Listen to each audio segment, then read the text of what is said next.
Fantomex, the mutant super soldier with 3 brains, a sentient spaceship, and a love for the bizarre. Strap in, Marvel fans, this is going to be one bumpy ride. Introduced in Grant Morrison's New X-Men number 128, all the way back in 2002, presumably during one of Morrison's many LSD-induced bad trips, Fantomex is a unique blend of mutant and artificial intelligence. Morrison created Fantomex as part of Marvel's ambitious and often avant-garde revamp of the X-Men series, aiming to bring fresh, bold, and often baffling ideas to the Marvel Universe. Inspired by a mix of classic European pulp heroes like Diabolique and Fantomas, as well as elements of spy fiction, Fantomex was designed to be an enigmatic, morally ambiguous character that blended the world of mutants with high-tech espionage. If only he had remained that simple. Created as part of the Weapon XIII program, the same group behind Wolverine's Weapon X, Fantomex is Weapon XIII. Unlike Wolverine, he wasn't enhanced with adamantium, but instead with nanotechnology. Fantomex is first introduced as having a French accent and being a master thief from France, which explains him wearing his national colors, white. But actually, he's not French at all. Instead, Fantomex only thinks he's French. Why? LSD, that's why. And also a virtual reality program which fabricated his entire background. Why did it make him French when it could have made him a much cooler nationality, like French-Canadian? No one knows. Fantomex, or as he prefers to be known, Jean-Philippe, again, not his real name, has 3 brains that allow him to multitask and think independently, adding to his unpredictability. According to comic book lore, these 3 brains are housed in Fantomex's skull, like most brains, except they're smaller. Small enough, in fact, to add up to one normal-sized brain. It makes sense after your 5th hit of military-grade acid. Fantomex's most notable and unique ability is misdirection, allowing him to create highly convincing illusions that can deceive the senses of others. It's so convincing that it can be used in combat, for escapes, or psychological manipulation. While extremely powerful, this ability is not mind control. It requires some level of belief or susceptibility from his targets to be fully effective. Essentially, it's the mutant version of yelling, "Look over there," and running away.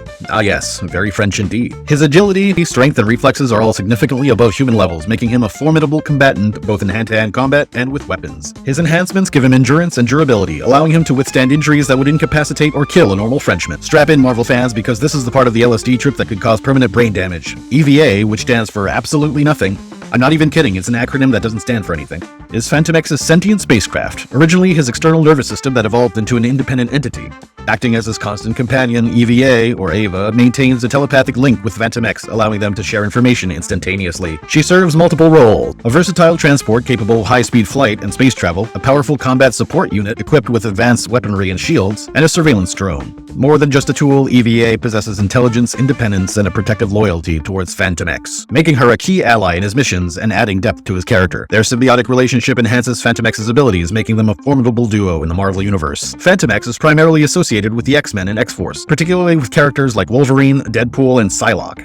Fantomex and Psylocke's romance blossoms during their time in Uncanny X-Force, where their shared struggles and morally gray missions bring them closer together. Despite Fantomex's roguish French charm and complex nature, Psylocke is drawn to his vulnerability, resulting in a passionate but tumultuous relationship.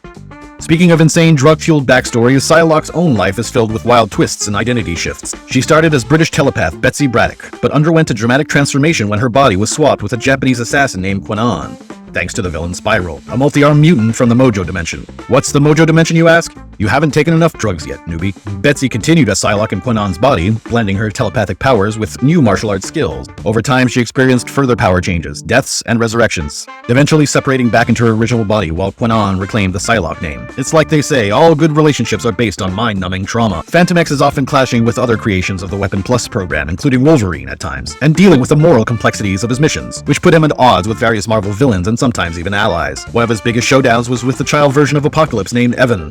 While Evan was just a clone and also just a child, Fantomex figured it would be best to clap him before he could go evil.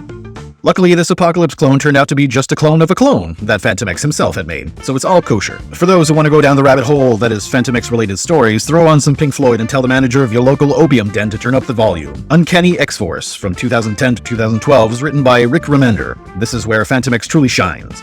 The dark, gritty tone of the series fits his morally ambiguous nature perfectly. Astonishing X-Men, 2017. His romantic entanglement with Psylocke and the complexities of his triple-brain psyche are explored further. Fantomex is one of Marvel's most mysterious and under-the-radar characters, but with his insane powers and fascinating backstory, it's only a matter of time before he gets the spotlight he deserves. Who do you think should play Fantomex in the MCU? My vote is for Timothée Chalamet because let's just put him in everything. If you enjoyed this deep dive, hit that like button, subscribe for more Untold Marvel Legends, and ring the bell so you don't miss any future missions. Got a favorite Fantomex moment or character you'd love to see next? Drop it in the comments below, and I'll make it happen.